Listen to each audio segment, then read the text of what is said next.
Vitality has achieved something that most have dreamt of since Astralis in 2019, and that is to create an era of complete dominance.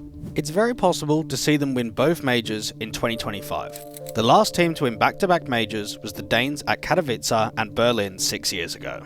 Despite the heights, this isn't even close to the best French CS has ever been. A scene that has probably produced the largest quantity of iconic players, such as KennyS, Scream, Shox, Existence, RPK, MBK, and of course the biggest of all, KQLY, ZyWoO. Let's travel back in time, way back to Counter-Strike Source. Outside of the CGS franchise teams in Birmingham Salvo and Chicago Chimera, can you guess which organisation topped the rankings for most prize money won? If you said VeryGames, you would be correct. VeryGames was a French game server provider that decided to sponsor a Counter-Strike Source team to gain more recognition, and they wanted the best possible players France could offer. Their original roster featured Smiths, RPK, and even KRL. They were easily the most dominant French team. From October 2008 right until September 2012, they attended 29 LANs, winning 25 of them and placing second at 3 others. Their LAN streak of finals was ended by a surprising knockout upset from the Americans in talks at Copenhagen Games, where they placed 4th and the French were eliminated in an underwhelming 9-12. And there you go, and that was VeryGames crashing out of the tournament. During this period of excellence, the roster continued to strengthen by signing players like Shox, Existence, Happy, and MBK. 2012 was a very interesting period for this organisation. Shox was kicked and Smiths left. This meant that Apex was given an incredible opportunity to join alongside MK. Other than playing a couple of LANs with 3D Max and LDLC in 2011, this was Apex's first jump to playing with the elite team in France. By April, MK was replaced by KennyS, and a few months later, Apex was removed to make room for Smiths again, and within a month, the organisation announced that they were switching from CS Source to CSGO. At the beginning of the transition between titles, VeryGames were unbelievably good. Unfortunately, so was NIP. The French often reached the grand finals, only to lose to the Swedes each time. By November 2013, it was time to compete in the very first CSGO major, DreamHack Winter. The French comfortably beat Cadian Zapso and Karrigan's Faculty in the group stage. While they were tested by the Danes and Copenhagen Wolves, it was time for the dreaded rematch, NIP again. They should have won 2-0 in the semi-final, but alas, they choked and were defeated. And he takes them down. Ninjas in Pajamas wins this game. Unfortunately, just after the major, the organisation disbanded, and the players went on to form Titan. This was the last we ever saw from VeryGames. They have one of the most expensive and iconic stickers in the entire game, but yet their results were honestly fairly average. At the start of 2014, they placed second at the ESEA Global Finals and won DreamHack Invitational 1, beating NIP in the Grand Final. Their third event under the new banner was the next CSGO major, ESL 1 Katowice, and let's be honest, this was an absolute disaster. They were grouped after making the semi-finals of the previous major just 4 months earlier. It was time to make changes. Shox out and KennyS in. And if there was ever a moment to talk about the now legendary Kenny, this was it. There is no denying that this year, 2014, is the peak of KennyS. A young Kenny was a joy to watch. He was known for aggressive AWPing and just loved a re-peak. Confidence was sky high back then.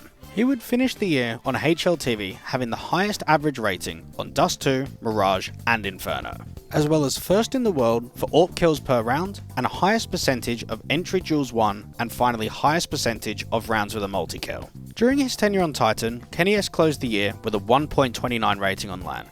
The issue was nobody else on his team was even coming close to matching him. He was a world-class AWPer, but as you will see, it led to barely any success for the squad. He was the carry, but he could only hold so much weight. Even worse, he would get hit hard by the AWP nerf in 2015. And frankly, he just never managed to reach that peak ever again. At least KennyS has written his name in CSGO's history, as the player with the most AWP kills on LAN at 9,253, surpassing names such as Guardian, Fallen, Simple, and Device. And while he played at a level that bordered on the historic, Titan as a unit stumbled. Their struggles carried into the next major, ESL 1 Cologne, where all eyes were on them to redeem Katowice. Unfortunately, their run might have even been worse. After another disappointing major exit, something needed to change, and thus the first infamous French shuffle began. MBK and Smiths left to form a new team with Shox, Kioshima and Happy. Scream created a new roster with SF, GMX, FXYO and Uzili, as Titan rebuilt around the old LDLC core of Apex, KQLY, and Maniac. There was one last chance to turn things around, and that was at the third and final major in 2014, DreamHack Winter. However, there was a surprise twist in the tale, and one that you all probably remember like it was yesterday. Yep, that's right. On November the 20th, KQLY was VAC banned for cheating, and Titan were disqualified from competing at the major. Oh, and should I mention that SF from Epsilon was also VAC banned at the same time, meaning that they were also disqualified. It's wild to think that Titan, Epsilon, and LDLC were all meant to play at this major, and instead, LDLC were the last remaining French team permitted to compete. Going into 2015, with RBK taking KQLY's spot on the team, while the French qualified to all 3 majors that year via the LAN qualifiers, the runs at the major itself were disappointing, and by July, a trade between Titan and ENVYUS was made. KennyS and Apex were swapped for Shox and Smiths. One thing you'll notice if you're keeping close attention, France's best rifler in Shox and best AWPer in KennyS are like 2 ships passing in the night. No matter how many roster changes and shuffles, they are still yet to play together. On January the 13th, 2016, Titan ceased operations and the organisation was never seen again. I remember walking the streets of Paris for the Blast Major in 2023 and was stunned to see an electronics store called LDLC, a name most fans have already forgotten despite the heights the organisation has reached within CSGO. But an electronics store? This actually used to happen quite a bit back in the day. Stores across Europe sponsoring organisations.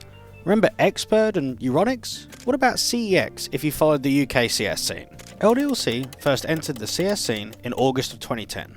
Legendary French player and coach Ozstriker was playing in their original team. However, they achieved almost nothing for 3 years. They had average lineups and weren't even a threat locally. Everything changed at the start of 2014.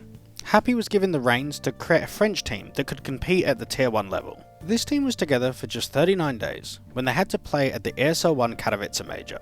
The squad played a total of 11 maps on HLTV coming into the event. So, making the playoffs has to be noted as an impressive achievement. They kept putting up pretty good performances, winning DreamHack Valencia and then placing 3rd to 4th in the following major, ESL 1 Cologne. Despite all this success, it seemed that everything was about to crumble. Just a few weeks after the major, ZyWoO was released and Apex, KQLY and Maniac were lost to Titan. A rebuild was in order, and they looked at keeping Happy while adding MBK, Shox, Kioshima and Smiths. Let me tell you, this new look roster was straight fire. Their results were banging. They reached the grand final on LAN very consistently. Somehow, they turned an unfortunate situation into a huge roster upgrade. They were peaking at the very best time. The DreamHack Winter 2014 major was only just around the corner, and what an event this was for the French. After a flawless group stage, they then played Fnatic in the quarterfinals. And well, I think everyone remembers this game, right? This was the famous olofboost match. We were all witnessing the never before seen boost on the city side of Overpass to come back from 3-13 down on map 3 to win 16-13. LDLC couldn't adapt to the boost, they were completely out of answers. But let's also remember, the French had a similar boost that they were running in the first half. It wasn't just Fnatic. It was decided that the third map would be replayed due to texture transparency and a mortal bug used by both teams. Fnatic forfeited playing the third map and LDLC advanced. Na'Vi were beaten comfortably in the semi-finals, and the final boss stood in front of them. It was time to face NIP in the grand final. The Swedes were now playing in their 4th major grand final and going for back-to-back trophies. The final was an absolute banger. LDLC were down 4-11 on map 3 of Overpass. NIP managed to get the game to 15-13, but they couldn't close against the French. With immense pressure, Happy and Co pushed the game to overtime, and won with the final score being 19-16. They were the first French team to win a CSGO major. They could finally enter the circle of major champions alongside Fnatic, Virtus.pro and NIP. After their major win, there was a perfect opportunity in sight, selling the roster, and thus ENVYUS picked up the entire team in February the next year. The org returned just over a year later in April 2016, with a roster featuring Existence and Alex, but it was never the same. LDLC were basically a Tier 2 EU team forever. They just never saw Tier 1 again, and by July 2023, operations were ceased. All the players and staff were released, and the organisation was never seen again. Maybe this is just nostalgia talking. ENVYUS was, and maybe still, is one of the most recognisable brands and organisations in CS history. So let's start there. ENVYUS was an American organisation that was founded in 2007. They were massive in Call of Duty, and back in the day, their teams were referred to as the Boys in Blue. The beginning of 2015 looked solid from the ex-LDLC, now ENVY roster. They secured a 3rd to 4th place at the ESL 1 Katowice Major, won both Gfinity Spring Masters 1 and StarLadder Star Series 12, and achieved 2nd place at DreamHack Open Tours and StarLadder Star Series 13. Their winning streak continued at Gfinity Summer Masters 1. A significant roster change occurred on the 20th of July 2015, when KennyS and Apex replaced Shox and Smiths. The new lineup debuted with a very strong victory at IEM Gamescom. KennyS touches the round! Following this, at the ESL 1 Cologne Major, the team reached the grand final without a loss, but were defeated 0-2 by Fnatic, with KennyS underperforming in the final matches. At this point, they had made the semi-finals and the grand finals of back-to-back majors in 2015. They were so close to finally lifting that legendary trophy. There was an aura around this team after Cologne. They won DreamHack Open London and Gfinity Champion of Champions. That was mammoth. That was some effort. How are you feeling? Really good, really good. They were peaking at the right time for the next major, DreamHack Open Cluj-Napoca. The stars were aligning for the French. Envy, for the 3rd major in a row, went undefeated in the group stage and faced Fnatic in the quarterfinals.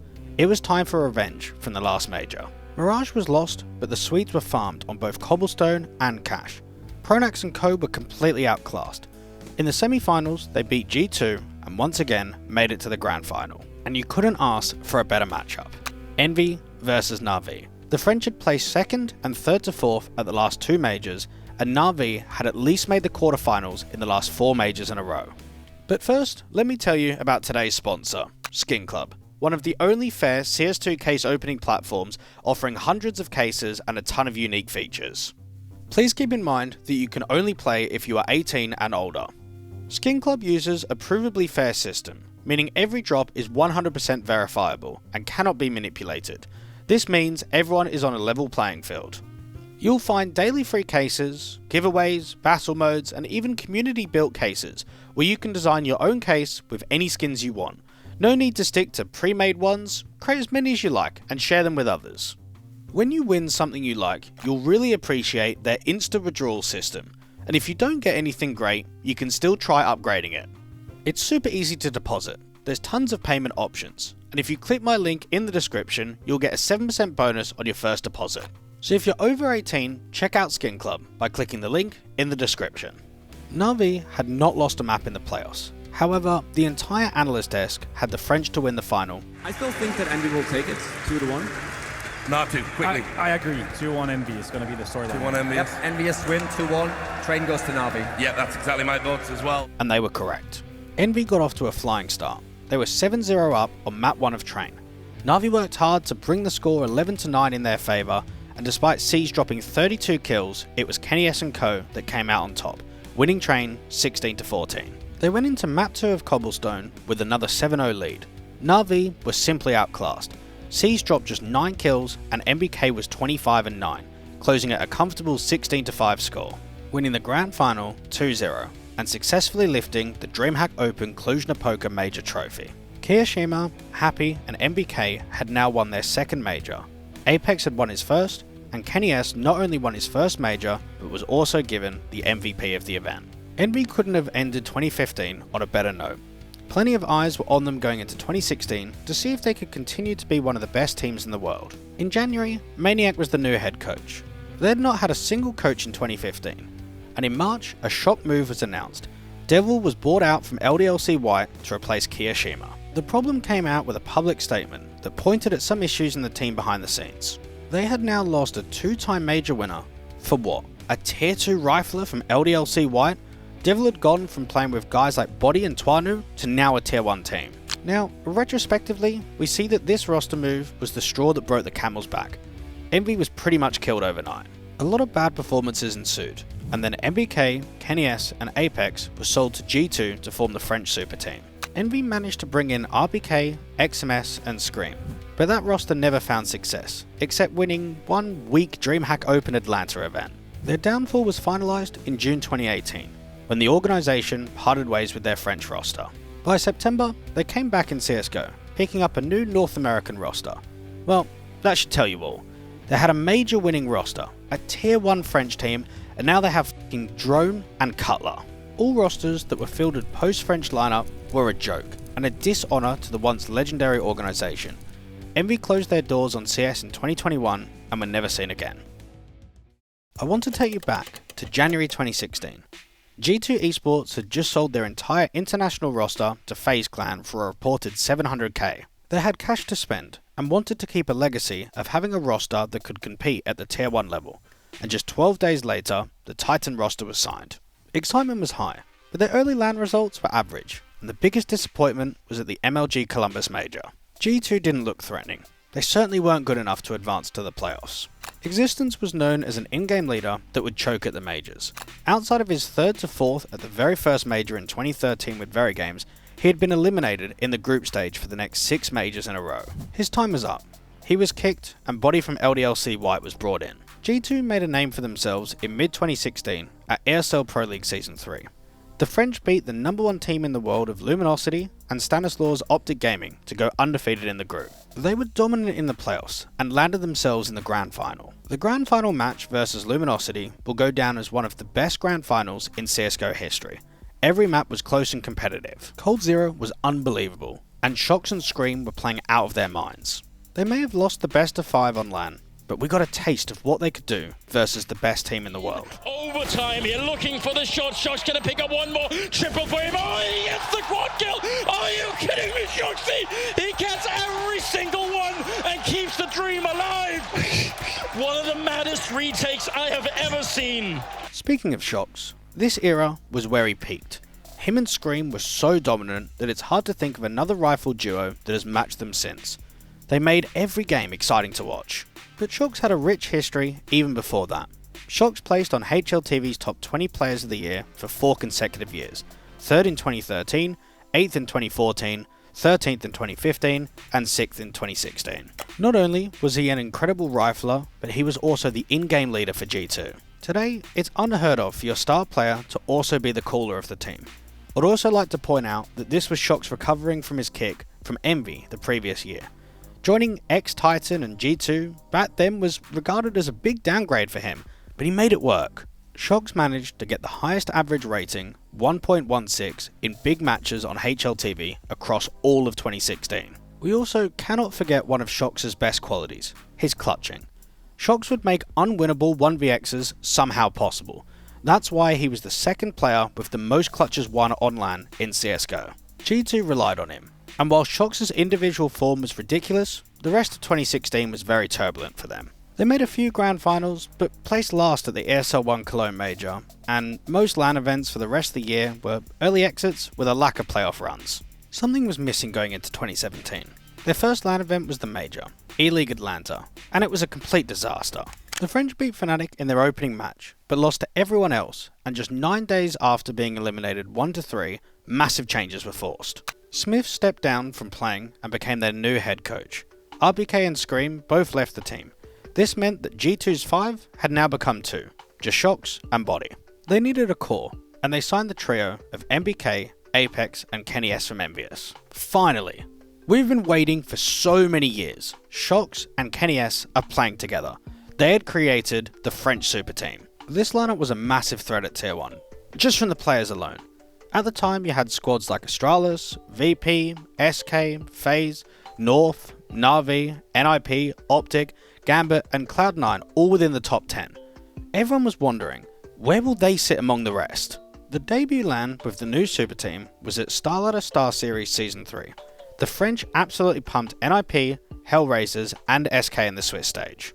Unfortunately, their playoff run was cut short by FaZe in the quarterfinals, who went on to win the entire event. Following Starladder, they made the semi-finals at DreamHack Open Austin, won DreamHack Open Tours, as well as ESL Pro League Season 5. The next 2 events, however, were slightly problematic. They were grouped at ECS Season 3 and only made the quarterfinals at ESL 1 Cologne.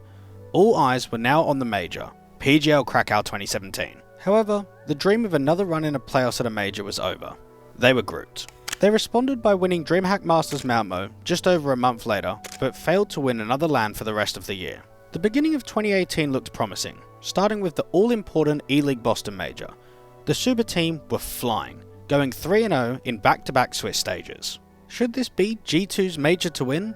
In the quarterfinals, they faced off against the North Americans of Cloud9 on home soil, and it was a shock to the system.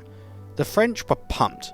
The series wasn't even close. Something wasn't right. This unbelievable lineup on paper should be winning titles, not early exits in playoffs and even group stage eliminations. KennyS was even ranked 7th on HLTV's top 20 players of 2017. Shortly after the major, we heard terrible news. Shox had an MRI which revealed a 2 cm large cyst. It was confirmed. Shox will have to undergo surgery.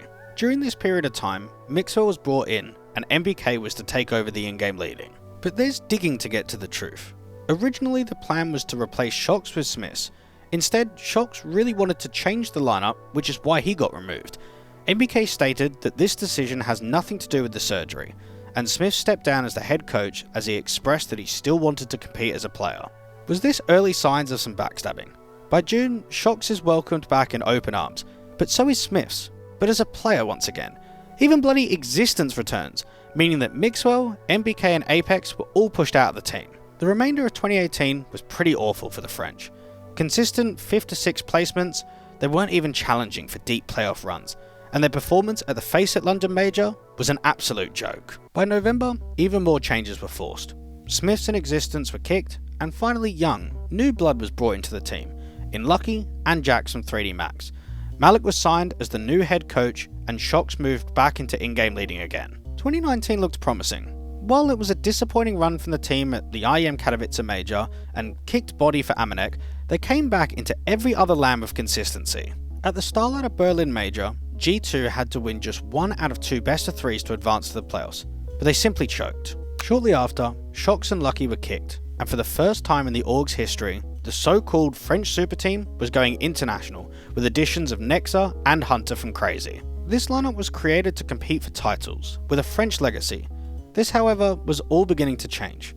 International lineups were the future, and the French scene didn't have what it took to win titles with a full national lineup. G2 maintained their French core, but it was an English-speaking international team. By late 2020, Nico was brought into the team, and Jax was forced out.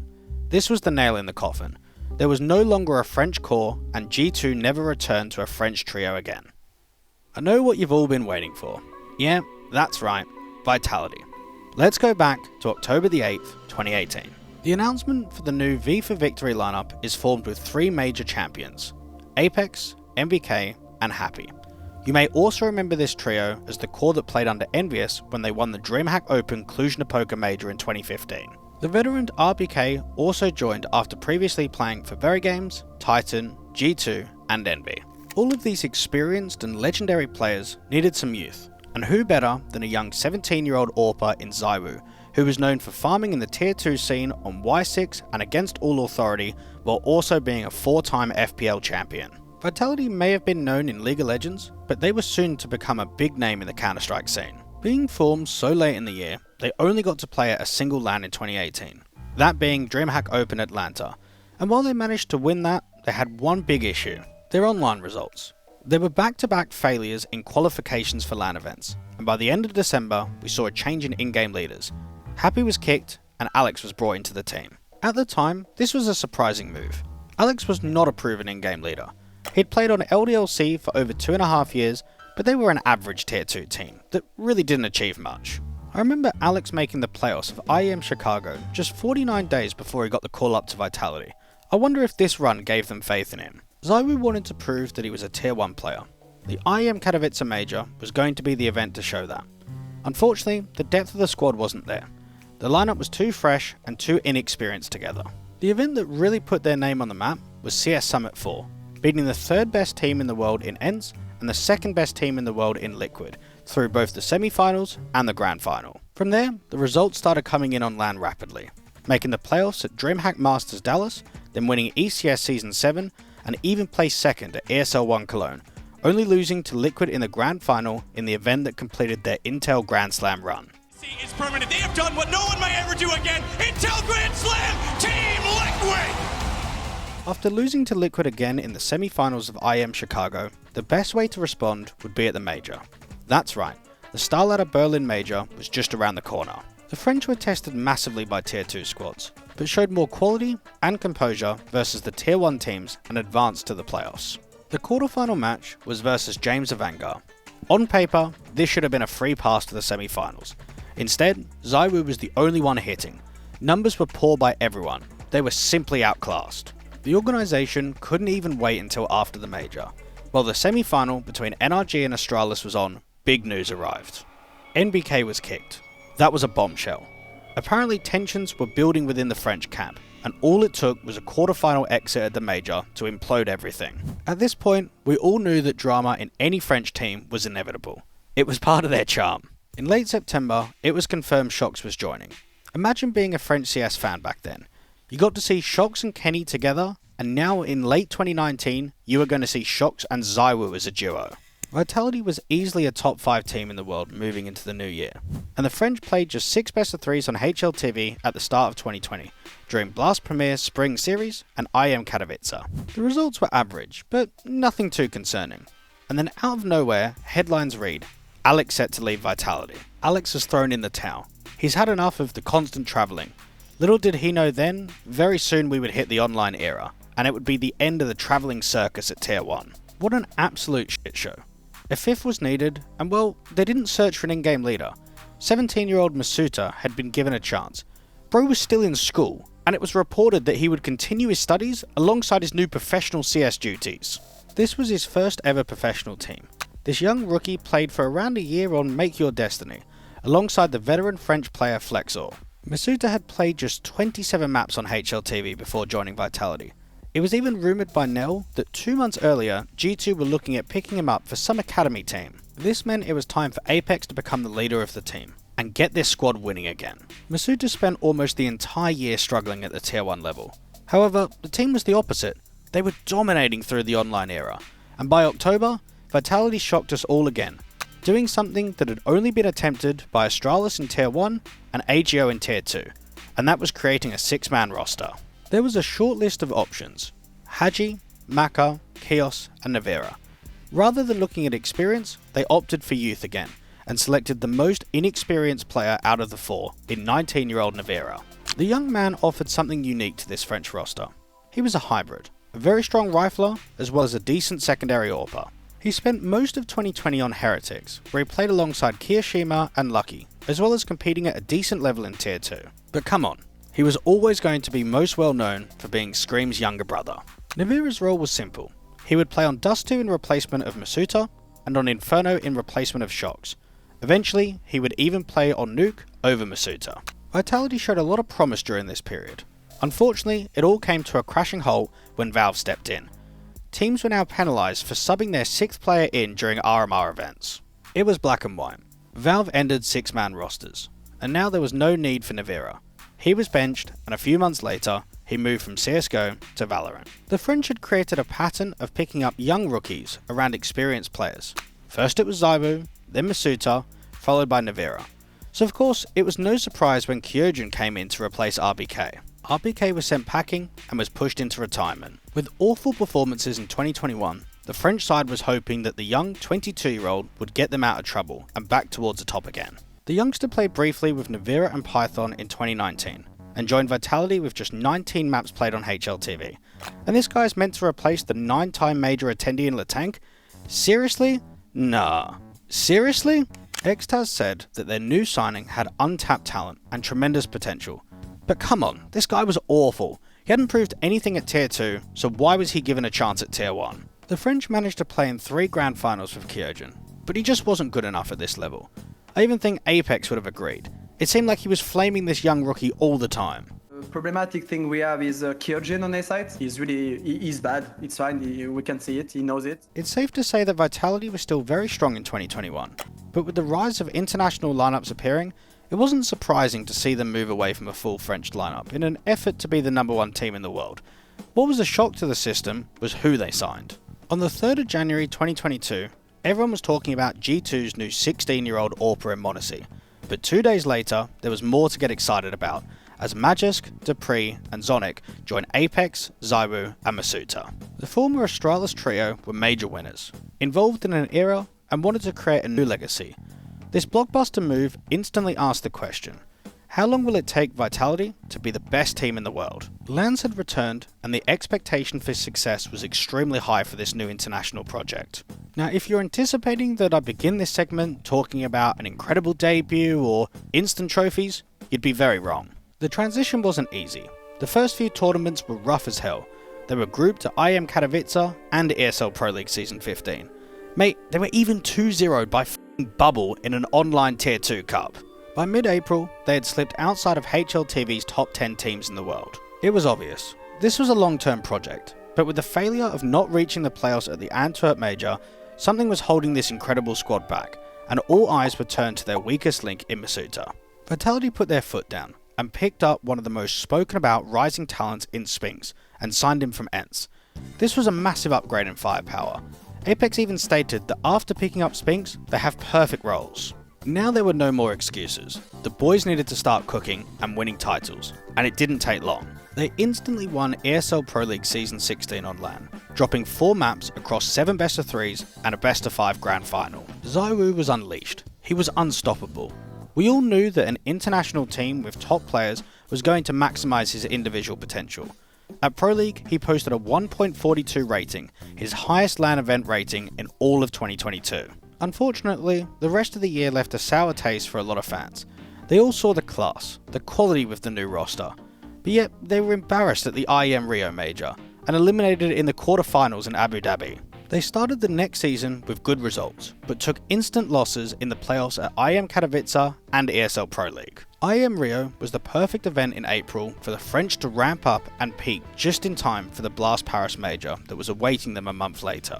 In Brazil, Apex & Co went undefeated in best-of-3s, even beating top Tier 1 teams such as FaZe, Cloud9 and Heroic. You couldn't write a better story than Vitality's at the Paris Major.